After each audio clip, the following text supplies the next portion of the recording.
Hello दोस्तों, तो आज हम बात करेंगे संविधान की अनुसूचियों के बारे में। ये लुसेंट ऑब्जेक्टिव है। देखते हैं वर्तमान में भारतीय संविधान में कुल कितनी अनुसूचियां हैं। तो वर्तमान में 12 अनुसूची है, जबकि मूल संविधान में 8 अनुसूचियां थी।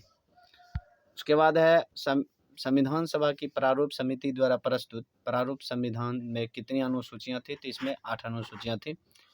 संविधान सभा द्वारा अंतिम रूप से पारित संविधान में कुल कितनी अनुसूचियां थी। तो 8 अनुसूचियां थी। मूल संविधान में 4 नंबर क्वेश्चन है कि कितनी अनुसूचियां हैं। तो ये 8 अनुसूचियां हैं। उसके बाद है कुल किस संविधान संशोधन अधिनियम द्वारा भारतीय संविधान में 9वीं अनुसूची को जोड़ा गया। तो ये आपका हो जाएगा पहला संविधान संशोधन 1951 ईस्वी। उसके बाद है 52वें संविधान संशोधन अधिनियम द्वारा 1985 ईस्वी में कौन सी अनुसूची को भारतीय संविधान में शामिल किया गया। तो ये हो जाएगा आपका 10वीं अनुसूची। उसके बाद है 73वें संविधान संशोधन अधिनियम द्वारा भारतीय संविधान में कौन सी अनुसूची जोड़ा गया। तो 73वां संविधान संशोधन द्वारा इसमें जो है 9वीं अनुसूची को यानी 11वीं अनुसूची को जोड़ा गया, पंचायती राज व्यवस्था को। उसके बाद है 74वां संविधान संशोधन अधिनियम द्वारा भारतीय संविधान में कौन सी अनुसूची जोड़ी गई। तो 74वां संविधान संशोधन अधिनियम ये 12वीं नगर पालिका के लिए आया था और 12वीं अनुसूची इसमें जोड़ा गया है। उसके बाद है संविधान की द्वितीय अनुसूची का संबंध किससे है। तो संविधान का दूसरी अनुसूची का संबंध है आपका महत्वपूर्ण पदाधिकारियों के वेतन से। डी नंबर आंसर हो जाएगा। उसके बाद है भारत संघ में शामिल राज्यों और संघ शासित क्षेत्रों का उल्लेख भारतीय संविधान की किस अनुसूची में किया गया। तो ये जो किया गया है ये आपको प्रथम अनुसूची में। नेक्स्ट क्वेश्चन है 11 नंबर। राष्ट्रपति राज्यों के राज्यपालों को सर्वोच्च न्यायालय तथा उच्च न्यायालय न्यायाधीशों संसद तथा राज्य विधानमंडलों के अधिकारियों भारत के नियंत्रण महालेखा परीक्षक आदि वेतन संबंध प्रावधान किस अनुसूची में किया गया। तो ये है आपका ऑप्शन बी द्वितीय अनुसूची। 21 नंबर क्वेश्चन कह रहा है कि चलिए उसके आगे है आपका 12 नंबर क्वेश्चन कि भारतीय संविधान की तीसरी अनुसूची का संबंध किससे है। तो भारतीय संविधान की तीसरी अनुसूची है शपथ तथा प्रतिज्ञा, शपथ। उसके बाद है संविधान की किस अनुसूची में प्रत्येक राज्य और संघ राज्य क्षेत्रों में स्थानों का आवंटन की सूची है। तो ये प्रथम अनुसूची में है। उसके बाद नेक्स्ट है कि निम्नलिखित में से किस भारत के संविधान के किस अनुच्छेद अनुसूची के संबंध स्वशासित जिला परिषदों से है। तो ये आपका हो जाएगा स्वशासित जिला परिषद का मतलब हो जाएगा आपका ये 370। नेक्स्ट है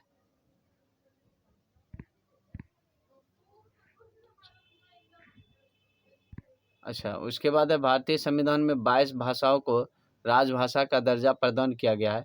इन राजभाषाओं का उल्लेख किस अनुसूची में किया गया है। तो 22 भाषाओं को राजभाषा ये आपका 8वीं अनुसूची है, 8वीं अनुसूची। उसके बाद है भारतीय संविधान की 8वीं अनुसूची का संबंध किससे है। तो ये भाषाओं के साथ है। उसके बाद किस अधिनियम को संविधान की किसी अधिनियम को संविधान की किस अनुसूची में सम्मिलित करने पर उसकी वैधता को किसी न्यायालय में चुनौती नहीं दी जा सकती है। तो यह है आपका 9वीं अनुसूची, ऑप्शन सी। किसी संविधान अधिनियम अनुसूची को संविधान की उसकी वैधता किसी न्यायालय में चुनौती नहीं दी जा सकती है। यह है 9वीं अनुसूची। लेकिन पुनः इसमें भी संशोधन किया गया था 2007 ईस्वी में और एक आयोग आया था, उसके द्वारा इसमें भी अब न्यायालय जाया जा सकता है। उसके बाद है किस राज्य के आरक्षण विधेयक को 9वीं अनुसूची में सम्मिलित किया गया है। किस राज्य का आरक्षण विधेयक को 9वीं अनुसूची में सम्मिलित किया गया है। तो इसका आंसर आपको कमेंट में देना है। 18 नंबर क्वेश्चन किस राज्य का आरक्षण विधेयक को 9वीं अनुसूची में सम्मिलित किया गया है। नेक्स्ट है कि हाल में आंध्र प्रदेश से अलग एक नए राज्य तेलंगाना का गठन हुआ है। इसे भारतीय संविधान की किस अनुसूची में परिवर्तित किया गया है। तो इसकी जो है अनुसूची एक के में परिवर्तन करेगा, क्योंकि राज्य और केंद्र शासित प्रदेश का जो गठन है वो अनुसूची 1 में दिया गया है। उसके बाद है दल बदल के आधार पर निर्वाचन सदस्यों की अयोग्यता संबंधी विवरण संविधान की किस अनुसूची में है? तो दल बदल से जो है संबंधित जो है वो 10वीं अनुसूची है। ऑप्शन सी 20 का आंसर हो जाएगा। नेक्स्ट है भारतीय संविधान की 10वीं अनुसूची किससे संबंधित है? तो दल बदल। संविधान की 6ठी अनुसूची में किस राज्य लागू नहीं होती है? बहुत अच्छा क्वेश्चन है। 6ठी अनुसूची में 4 गो लागू था, असम, मेघालय, त्रिपुरा और मिजोरम था, जबकि यहाँ पर मणिपुर दे दिया है। ऑप्शन डी इसका आंसर नहीं होगा, ऑप्शन डी। ठीक है, उसके बाद देखिए मिलान किया जाए, चतुर्थ अनुसूची तो राजभाषा, उसके बाद 6ठी अनुसूची, इसमें आपको जनजातीय क्षेत्र 1 का 3, बी का 4, उसके बाद अष्टम अनुसूची 2, सी का 2 और 9वीं अनुसूची भूमि सुधार डी का 1। इस प्रकार से मिलान हो जाए।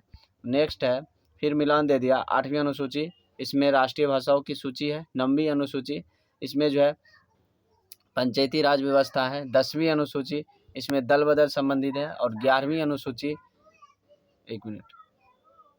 8वीं अनुसूची हो जाएगा राष्ट्रीय भाषा।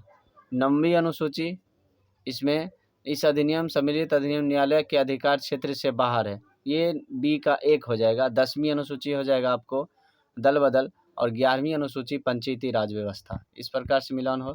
उसके बाद है प्रशासनिक उपबंधों तथा तत्व संबंधित संविधान के अनुसूचियों के संदर्भ में सुमेलित कीजिए और कूटों की सहायता से चुनिए। कहता है असम, मेघालय, त्रिपुरा और मिजोरम जनजातीय क्षेत्र। तो अभी तुरंत हम लोग चर्चा की इसका 6ठी अनुसूची में कहा गया। उसके बाद अखिल भारतीय सेवाएं, यह अखिल भारतीय सेवाएं आपका हो जाएगा, ये जो है ये हो जाएगा आपका भारत का नियंत्रण एवं महालेखा परीक्षक,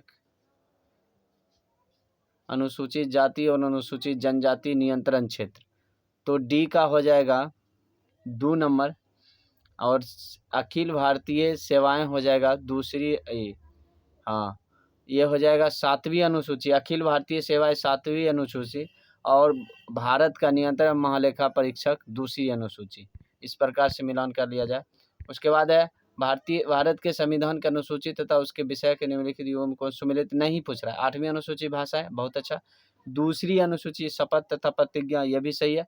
4थी अनुसूची राज्यसभा में स्थानों का आवंटन, ये भी सही है। 10वीं अनुसूची दल बदल की निहरताएं उपबंध। तो इसमें बोला जाए कौन सा युग्म सुमेलित नहीं है, फिर से देखा जाए 8वीं अनुसूची भाषा, बहुत अच्छा। दूसरी अनुसूची वेतन, यही गलत है, बी नंबर आपका गलत है। 4थी अनुसूची सही है, राज्यसभा में स्थानों का आवंटन। 10वीं अनुसूची दल बदल। भारतीय संविधान की 11वीं अनुसूची का संबंध किससे है? भारतीय संविधान की 11वीं अनुसूची का संबंध किससे है? तो इसमें जो है पंचायती राज व्यवस्था से। ठीक, उसके बाद है 28 नंबर क्वेश्चन। 28 नंबर क्वेश्चन, निम्नलिखित में कौन सा कथन भारत के संविधान की 4थी अनुसूची का सही वर्णन करता है? तो इसमें हो जाएगा, इसमें राज्यसभा के स्थानों के आवंटन से संबंधित उपबंध अंतर्विष्ट है। इसका आंसर डी नंबर हो जाएगा 28 का। उसके बाद है 29 नंबर, केंद्र राज्य व केंद्र शासित प्रदेश का उल्लेख, ये प्रथम अनुसूची। मिलान किया जाए, महत्वपूर्ण पदाधिकारियों के वेतन एवं भत्ते, ये हो जाएगा आपका द्वितीय अनुसूची। और विभिन्न पदों के लिए शपथ एवं गोपनीयता की विभिन्न पदों के लिए गोपनीयता की शपथ, ये हो जाएगा आपका तृतीय अनुसूची। और राज्यसभा में राज्यों और केंद्र शासित प्रदेशों के स्थानों का आवंटन, ये हो जाएगा चतुर्थ अनुसूची। इस प्रकार से मिलान किया जाए। नेक्स्ट, भारतीय संविधान 30 नंबर क्वेश्चन है, भारतीय संविधान के निम्न दी गई अनुसूचियों में से कौन सी सूची राज्यों के नामों की सूची तथा राज्य क्षेत्रों का ब्यौरा देती है? तो ये है आपका ए नंबर आंसर हो जाएगा, पहली अनुसूची। उसके बाद है भारतीय संविधान में 9वीं अनुसूची परिवर्तित हुई, ये आपका हो जाएगा प्रथम संविधान संशोधन 1951 के द्वारा। उसके बाद है यदि भारत के संघ को एक नए राज्यों का सृजन करना हो तो संविधान की निम्नलिखित अनुसूचियों में किस एक को अवश्य संशोधित किया जाए? तो यदि भारत संघ को एक नए राज्य का सृजन करना हो तो संविधान के पहली अनुसूची को जो है इसको संशोधित करना पड़ेगा। निम्नलिखित में से कौन सा कथन संविधान के चतुर्थ अनुसूची को सही वर्णित करता है? तो चतुर्थ अनुसूची को जो वर्णित करता है इसमें हो जाएगा आपको चतुर्थ अनुसूची में आपको आ जाएगा संघ और राज्य क्षेत्र में नहीं, राज्यों के परिषदों में सीटों का बंटवारा। बहुत अच्छा, बी नंबर आंसर हो जाएगा इसका। यह राज्यों के परिषद में सीटों का बंटवारा करता है। नेक्स्ट हो जाएगा कि फिर मिलान करने के लिए केंद्र और राज्यों का मध्य विधायी शक्तियों का वितरण। केंद्र और ये 7वीं अनुसूची में हो जाएगा, केंद्र और राज्यों के बीच जो विधायी शक्ति का। भाषाओं का उल्लेख, भाषाओं का उल्लेख ये 8वीं अनुसूची। भूमि सुधार एवं अधिग्रहण संबंधी ये 9वीं अनुसूची। दल बदल निरोधक अधिनियम ये 10वीं अनुसूची। इस प्रकार से मिलान किया जाए। उसके बाद है भारत के संविधान की किस अनुसूची के विभिन्न राज्यों में अनुसूचित क्षेत्रों पर शासन और नियंत्रण के लिए विशेष उपबंध है। तो इसमें हो जाएगा आपका पहली अनुसूची।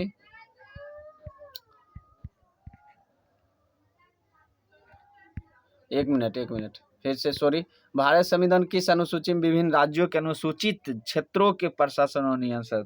अच्छा, SC ST के बारे में बोल रहा है, तो इसमें हो जाएगा आपको 5वीं अनुसूची। चलिए, बहुत अच्छा। नेक्स्ट है आपका कि निम्नलिखित में कौन सी नई जोड़ी गई अनुसूची नहीं है। तो ये हो जाएगा आपका 8वीं अनुसूची, जो मूल संविधान में था। जिस समय संविधान निर्माण हुआ था उस समय 8वीं अनुसूची भी था। उसके बाद है मिलान किया जाए, भारत का राष्ट्रपति, ये आपको इसको जो मिलाना है, किससे मिलाना है। भारत के संविधान के प्रति श्रद्धा एवं निष्ठा, सर्वोच्च न्यायालय के जज, संविधान और विधि की मर्यादा बनाए रखना, संसद सदस्य, कर्तव्यों के निष्ठापूर्ण संसद कर्तव्यों के निष्ठापूर्ण निर्वाहक, और संघ के मंत्री। ये सूचना और गोपनीयता। देखा जाए इसका आंसर थोड़ा, आइए अब तो आंसर पर आ गए। सी नंबर आंसर बता रहा है, तो सी नंबर में मिलाया जाए। क्या कह रहा है सी नंबर में, क्या कह रहा है। 1 का 3, बी का 4, सी का 2। 1 का 3, तो भारत का राष्ट्रपति, भारत के संविधान के प्रति श्रद्धा एवं निष्ठा, और सर्वोच्च न्यायालय, संविधान के विधि न मर्यादा, और संसद सदस्य, कर्तव्यों की निष्ठापूर्व निर्वहन। बहुत अच्छा मिल रहा था पहले ही। संघ के मंत्री, ये सूचना और गोपनीयता। इस प्रकार से शपथ एवं प्रतिज्ञा। इस प्रकार से जो यहाँ पर जो मिलाने के लिए कह रहा है उसको देखा जाए। एक तरफ कृतिकारी और शपथ या प्रतिज्ञा है। तो कहता है कि भारत का राष्ट्रपति जब शपथ लेता है तो वो कहता है संविधान और विधि, भारत के संविधान के प्रति श्रद्धा एवं निष्ठा के साथ मैं काम करूंगा। उसके बाद सर्वोच्च न्यायालय का अगर जज जो है अगर शपथ लेता है तो ये कहता है कि भारत के संविधान और विधि की मर्यादा मैं बनाए रखूंगा और उस हिसाब से काम करूंगा। संसद सदस्य अगर शपथ लेता है तो ये कहता है कर्तव्यों की निष्ठापूर्वक निर्वहन करूंगा मैं।